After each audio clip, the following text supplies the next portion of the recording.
Assalamualaikum warahmatullahi wabarakatuh. Salam Om Swastiastu, Namo Buddhaya, Salam Kebajikan.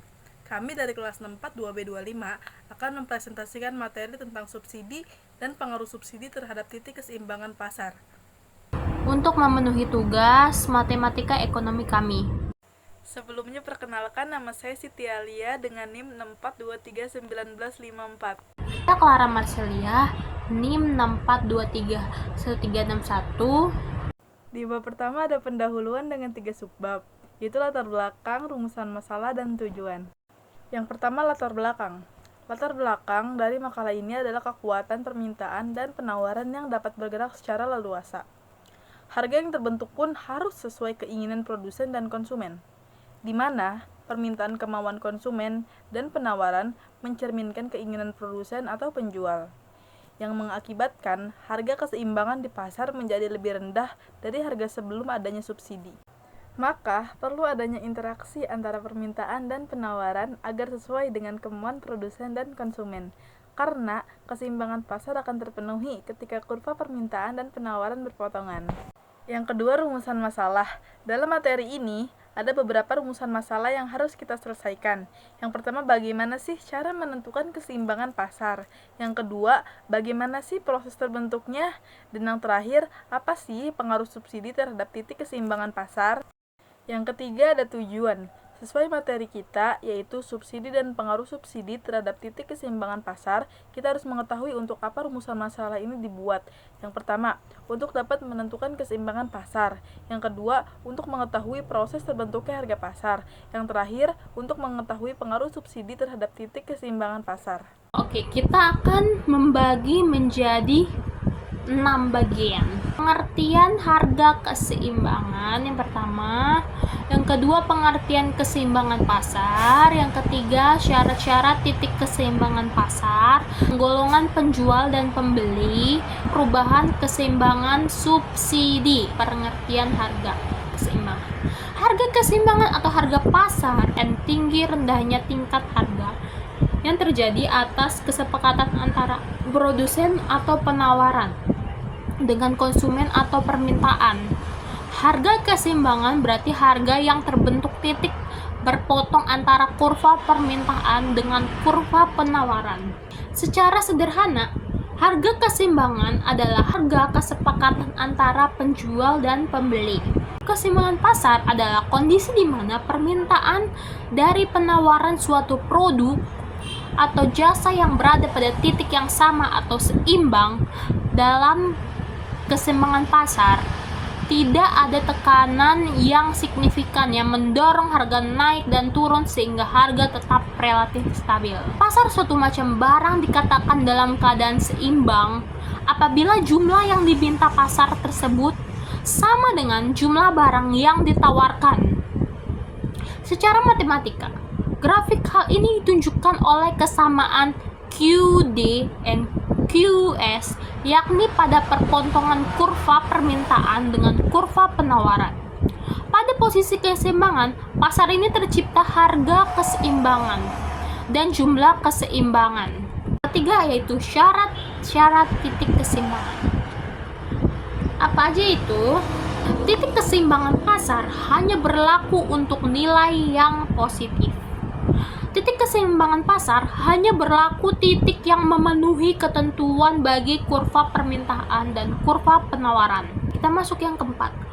Penggolongan penjualan dan pembeli. Pembeli supermarginal yaitu kelompok pembeli yang memiliki kemampuan membeli di atas harga pasar. Kedua, pembeli submarginal yaitu kelompok pembeli yang mempunyai kemampuan membeli di bawah harga barang. Yang ketiga, pembeli marginal yaitu kelompok pembeli yang mempunyai kemampuan sama dengan harga pasar. Penjual supermarginal yaitu kelompok penjual yang memiliki perhitungan harga pokok di bawah harga pasar. Penjual marginal yaitu kelompok penjual yang memiliki perhitungan harga pokok dengan harga pasar. Penjual subsidi marginal yaitu kelompok penjual yang memiliki perhitungan harga pokok di atas harga pasar. Kita masuk ke perubahan keseimbangan. Ada Kemungkinan perubahan atau pergeseran kurva permintaan dan kurva penawaran dibagi menjadi 4, yaitu permintaan bertambah, kedua permintaan berkurang, ketiga penawaran bertambah, keempat penawaran berkurang. Subsidi. Apa itu subsidi sih? Subsidi merupakan bantuan yang diberikan oleh pemerintah kepada produsen ke supplier terhadap produk yang dihasilkan atau dipasarkannya. Dengan demikian, harga yang berlaku di pasar dengan harga yang diinginkan pemerintah, yaitu harga yang lebih rendah dengan jumlah yang dapat dibeli masyarakat yang lebih besar. Seperti contohnya kayak produk-produk di toko beda, di pasar juga beda harganya. Di toko lebih besar, di pasar lebih murah. Harga yang diinginkan pemerintah yaitu harga yang rendah dengan jumlah yang dapat dibeli masyarakat yang besar. Notasi besar subsidi untuk tiap-tiap unit yang dihasilkan atau dipasarkan dinyatakan dengan S. Pengaruh subsidi sebesar S jika X adalah variabel kuantitas, sedangkan P variabel harga, dan S adalah subsidi per unit kuantitas. Fungsi penawaran akan bergeser ke bawah sebesar S untuk setiap tingkat jumlah kuantitas yang ditawarkan dalam bentuk fungsi penawaran sebelum subsidi adalah P sama dengan Fx, maka fungsi penawaran sesudah subsidi adalah Fx kurang S. Di bab 3 ini ada pembahasan mengenai rumusan masalah. Dengan subbab yang pertama, menentukan keadaan keseimbangan, lalu yang kedua, proses terbentuknya harga keseimbangan pasar, dan yang terakhir, pengaruh subsidi terhadap titik keseimbangan pasar. Yang pertama, menentukan keadaan keseimbangan. Ada 3 cara untuk menentukan keadaan keseimbangan. Yang pertama yaitu dengan menggunakan tabel. Sebelumnya, kita harus tahu dulu nih isi tabelnya apa. Di kolom pertama ada harga, atau biasa disebut P. Di kolom kedua ada jumlah yang diminta atau biasa disebut QD. Dan di kolom ketiga ada jumlah yang ditawarkan atau biasa disebut QS. Dengan begitu, kita bisa melihat nih pada harga berapa QD dan QS sama. Itulah harga keseimbangan yang kita cari. Di sini ada tabel permintaan dan penawaran buah manggis. Di kolom pertama ada 5 baris harga yang berturut-turut berbeda. Pertama, dengan harga Rp1.000, jumlah yang diminta konsumen untuk buah manggis adalah 20 kg, sedangkan jumlah yang ditawarkan oleh produsen hanya 5 kg saja. Di kolom kedua, dengan harga Rp2.000, jumlah yang diminta konsumen sebesar 15 kg, sedangkan jumlah yang ditawarkan oleh produsen hanya 7 kg saja. Sedangkan di kolom ketiga, dengan harga Rp3.000, jumlah yang diminta konsumen untuk buah manggis adalah 12 kg, dan produsen pun menawarkan jumlah yang sama, yaitu 12 kg. Itu berarti telah terjadi keseimbangan antara konsumen dan produsen. Di kolom keempat, dengan harga Rp4.000, jumlah yang diminta konsumen adalah 10 kg, sedangkan jumlah yang ditawarkan produsen adalah 16 kg. Dan yang terakhir di kolom kelima, dengan harga Rp5.000, jumlah yang diminta konsumen adalah 9 kg, sedangkan jumlah yang ditawarkan oleh produsen adalah 18 kg. Yang kedua, dengan cara menggunakan kurva. Dapat kita lihat di sini, terjadi perpotongan kurva permintaan dan penawaran, maka terjadilah titik keseimbangan yang kita sebut dengan equilibrium. Yang mana kita harus menarik garis 5 dan 20 ke angka 1000, garis 7 dan 15 ke angka 2000, garis 12 ke angka 3000. Yang mana harga 3000 merupakan harga keseimbangan yang menyebabkan titik pertemuan kurva permintaan dan penawaran. Lalu, menarik garis 10 dan 16 ke harga 4000 dan menarik garis 9 dan 18 ke harga 5000. Setelah semuanya selesai, baru ditarik garisnya semua sehingga terjadilah perpotongan. Dan yang terakhir dengan cara menggunakan pendekatan matematis. Di sini terdapat rumus titik keseimbangan atau biasa disebut equilibrium. Rumusnya yaitu QD atau jumlah yang diminta sama dengan QS atau jumlah yang ditawarkan, dan PS atau harga yang ditawarkan sama dengan PD atau harga yang diminta. Ada 2 contoh soal untuk menentukan keadaan keseimbangan menggunakan rumus. Contoh soal pertama, diketahui fungsi permintaan QD sama dengan 30 min P dan fungsi penawaran QS sama dengan 4P min 50. Pertanyaannya, tentukan berapakah harga dan jumlah keseimbangannya. Untuk menjawab soal ini, kita harus memasukkan persamaan rumus yang tadi, yaitu QD sama dengan QS, atau jumlah yang diminta sama dengan jumlah yang ditawarkan. Kita masukkan persamaan tersebut menjadi 30 min P sama dengan 4P min 50. Lalu min P pindah ke kiri diikuti dengan min 4P karena pindah posisi, makanya menjadi negatif. Sama dengan min 50 min 30. Min 30 pindah posisi, makanya menjadi negatif. Lalu menghasilkan min 5P sama dengan min 80. P sama dengan min 80 dibagi min 5, maka P sama dengan 16. Lalu untuk mencari Q, kita harus memasukkan P sama dengan 16 ke dalam salah satu fungsi bisa dimasukkan ke fungsi penawaran atau permintaan. Kita masukkan ke fungsi permintaan, yaitu QD sama dengan 30 min P. Maka Q sama dengan 30 min 16. Karena P-nya 16, maka ditemukan hasilnya, yaitu 14. Maka diperoleh titik keseimbangan pasar, yaitu 14 dan 16. Contoh soal kedua. Diketahui fungsi permintaan PD sama dengan min 4Q ditambah 60 dan fungsi penawaran PS sama dengan Q tambah 40. Pertanyaannya, tentukan berapa harga dan jumlah keseimbangannya. Untuk menjawab soal ini, kita harus memasukkan persamaan rumus yang tadi, yaitu PD sama dengan PS, atau harga yang diminta sama dengan harga yang ditawarkan. Kita masukkan persamaan tersebut menjadi min 4Q ditambah 60, sama dengan Q tambah 40. Lalu Q pindah ke kiri menjadi negatif, sehingga menjadi min 4Q min Q, sama dengan 40 min 60. 60 menjadi negatif karena pindah posisi, lalu menghasilkan min 5Q, yaitu dari hasil 4 tambah 1. Q dihitung 1, sama dengan min 20. Q sama dengan min 20 dibagi min 5, maka Q sama dengan positif 4. Lalu untuk mencari P, kita harus memasukkan Q sama dengan 4 ke dalam salah satu fungsi. Bisa dimasukkan ke fungsi penawaran atau permintaan. Kita masukkan ke fungsi penawaran, yaitu PS sama dengan Q tambah 40. Maka P sama dengan 4 tambah 40, maka ditemukan hasilnya yaitu 44. Maka diperoleh titik keseimbangan pasar yaitu 4 dan 44. Proses terbentuknya harga keseimbangan pasar bermula dari adanya interaksi antara pembeli, permintaan, dan penjual penawaran yang dilakukan sewajar.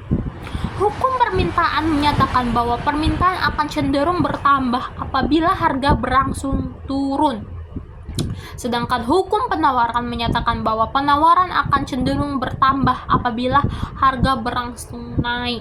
Apabila harga barang dan jasa yang ditawarkan oleh penjual dirasa terlalu tinggi oleh pembeli, maka barang dan jasa tersebut tidak dapat terjual. Proses terbentuknya harga keseimbangan pasar itu ada beberapa faktor, yaitu permintaan terhadap barang atau jasa bertambah sedangkan jumlah barang dan jasa terbatas. Berarti udah dibatasi sama si penjual itu. Kedua, tinggi rendahnya biaya produksi. Tiga, pandangan masa depan dari produsen dan konsumen. Keempat, prosedur mengetahui selera konsumen. Kelima, penawaran terhadap barang dan jasa akan bertambah sedangkan daya beli konsumen tetap atau berkurang. Fungsi harga pasar menentukan jenis barang yang akan diproduksi. Nih misalnya contoh jenis barang, misalnya baju, minyak, contohnya kan. Terus yang kedua, menentukan pembagian hasil produksi di antara konsumen. Menentukan teknologi yang akan digunakan dalam proses produksi. Dan yang terakhir, pengaruh subsidi terhadap titik keseimbangan pasar. Di sini terdapat beberapa rumus dan keterangan untuk menjawab soal tentang subsidi. Yang pertama, subsidi untuk konsumen. Rumusnya adalah SK sama dengan P1 dikurang P2, yang mana P1 dan P2 adalah fungsi penawaran. Yang kedua, subsidi untuk produsen. Rumusnya adalah SP sama dengan S dikurang SK, yaitu subsidi per unit barang dikurang total subsidi konsumen. Yang ketiga, total subsidi yang diterima konsumen. Rumusnya adalah SK sama dengan Q2 dikali SK, yang mana Q2 adalah fungsi permintaan setelah subsidi. Yang keempat, total subsidi yang diterima produsen. Rumusnya adalah SP sama dengan Q2 dikali SP, yaitu fungsi permintaan setelah subsidi dikali subsidi produsen. Dan yang terakhir, subsidi yang diberikan pemerintah. Rumusnya adalah S sama dengan Q2 dikali S, yaitu fungsi permintaan setelah subsidi dikali subsidi per unit barang. Di sini ada contoh soal. Diketahui jika fungsi permintaan akan suatu barang adalah PD sama dengan min 4QD ditambah 45. Sedangkan besarnya fungsi penawaran PS sama dengan QS ditambah 5. Dan subsidi yang diberikan pemerintah adalah sebesar Rp4 setiap unit barang yang diproduksi. Pertanyaannya ada 5, yaitu 1. Tentukan jumlah dan harga barang keseimbangan pasar sebelum subsidi. Kedua, tentukan jumlah dan harga barang keseimbangan pasar setelah subsidi. Ketiga, berapakah subsidi per unit barang yang diperoleh oleh konsumen dan produsen? Yang keempat, berapakah total subsidi yang diperoleh oleh konsumen dan produsen? Dan yang terakhir, berapakah total subsidi yang diberikan pemerintah? Untuk jawaban dari soal pertama, yaitu jumlah dan harga barang keseimbangan pasar sebelum subsidi adalah dengan memasukkan persamaan PD sama dengan PS, yaitu min 4QD ditambah 45 sama dengan QS ditambah 5. Min 4Q min Q sama dengan 5 min 45. Q berubah menjadi negatif karena pindah posisi, dan 45 juga berubah menjadi negatif karena pindah posisi. Lalu hasilnya adalah min 5Q sama dengan min 40. Maka Q adalah 8. Lalu hasilnya dimasukkan ke dalam fungsi penawaran, yaitu P sama dengan Q ditambah 5. Menjadi P sama dengan 8 ditambah 5. Maka P sama dengan 13. Jadi didapat jumlah keseimbangan pasar sebelum subsidi adalah 8 dan 13. Untuk jawaban soal kedua, jumlah dan harga barang keseimbangan pasar setelah subsidi. Pertama, dengan memasukkan subsidi Rp4 ke dalam fungsi penawaran.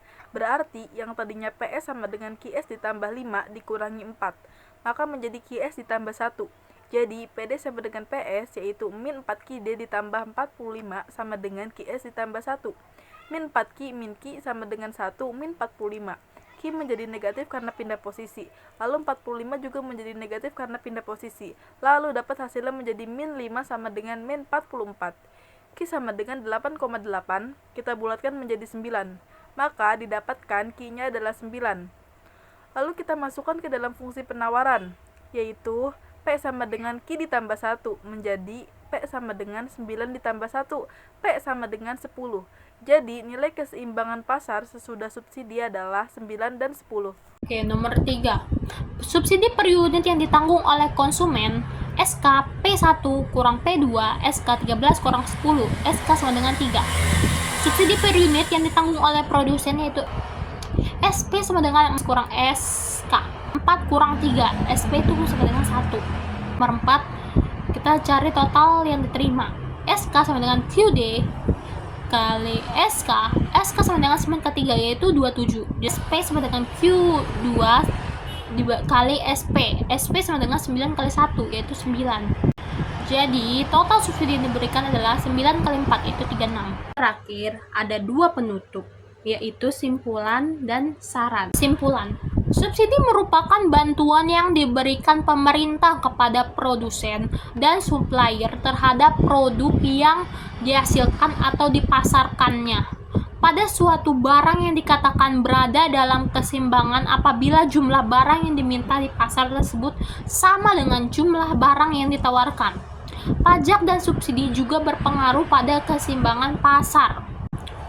Untuk mengetahui keseimbangan pasar, perlu adanya telah mengenai penawaran dan permintaan masyarakat terhadap suatu produk atau jasa. Maka suatu perusahaan atau masyarakat harus mengerti harga keseimbangan pasar yang terjadi. Sekian presentasi yang dapat kami sampaikan. Kurang lebihnya mohon maaf. Terima kasih.